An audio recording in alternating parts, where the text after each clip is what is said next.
जालना जिल्ह्यात दरवर्षी जवळपास 1,00,000 हेक्टर क्षेत्रावर हरभरा पिकाची लागवड होते. मात्र मागील वर्षी समाधानकारक पाऊस झाला नसल्याने जिल्ह्यातील हरभरा लागवड क्षेत्रात मोठी घट झाली होती. यंदा समाधानकारक पाऊस झालाय, त्यामुळे यावर्षी हरभरा क्षेत्रात 25% वाढ होण्याची शक्यता कृषी विभागाकडून वर्तवली जाते.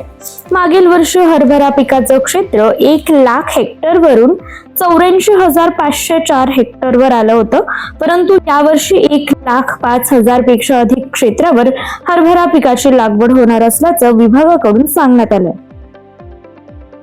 गेल्या काही दिवसांपासून टोमॅटोचे दर कोसळले असल्याचं चित्र आहे. कॅरेटला 300 रुपयांपासून 500 रुपयांपर्यंत दर मिळतोय. तर मागील आठवडाभराचा विचार केला तर पिंपळगावमध्ये साप्ताहिक दरात 35% घसरण होऊन भाव 2,250 रुपये प्रति क्विंटल झालाय.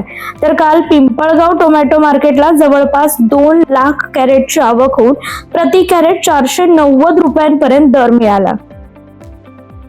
गाळपाची तारीख 2 दिवसांवर आली असतानाही साखर आयुक्तालयाकडून अद्याप एकही साखर कारखान्यांना गाळपाचे परवाने गेले नसल्यामुळे साखर गाळप हंगाम सुरू होण्याबाबत पेच आणखी वाढला आहे.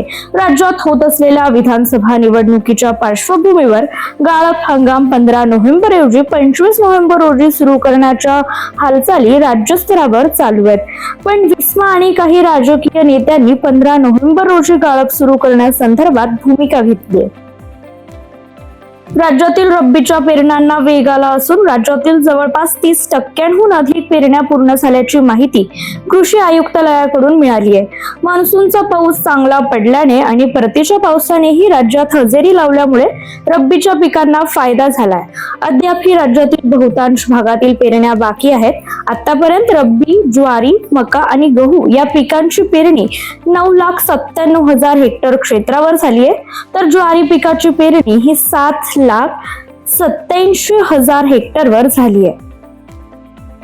शहादा आणि नंदुरबार येथे CCIच्या प्रतिनिधींकडून शासकीय हमीभावानुसार कापूस खरेदीला प्रारंभ झालाय.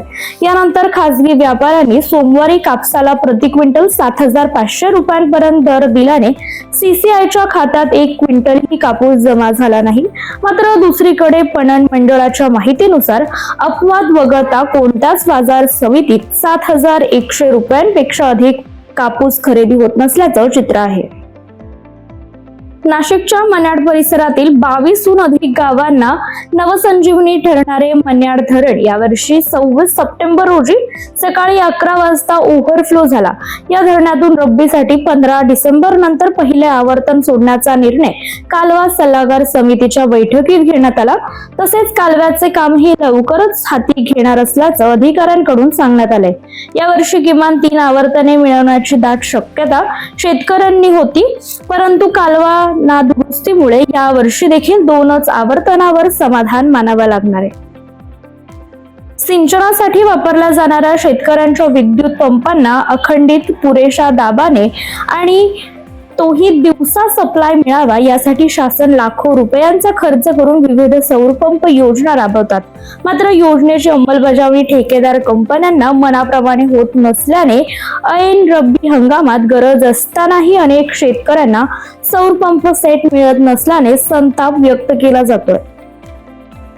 महसूल विभागातील अव्वल कारकून आणि तलाठी यांच्या पदनामात शासनाने बदल केला असून आता सहाय्यक महसूल अधिकारी आणि ग्राम महसूल अधिकारी असे पदनाम करण्यात आले.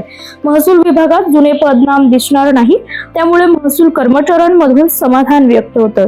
महसूल विभाग हा शासनाचा कणा असून जिल्हाधिकारी आणि विभागीय आयुक्त स्तरावर कामकाज करण्यात येते. या महसूल विभागातील काही पदांचं पदनाम बदलण्याची मागणी कर्मचाऱ्यांनी संघटनेकडून करण्यात आली होती.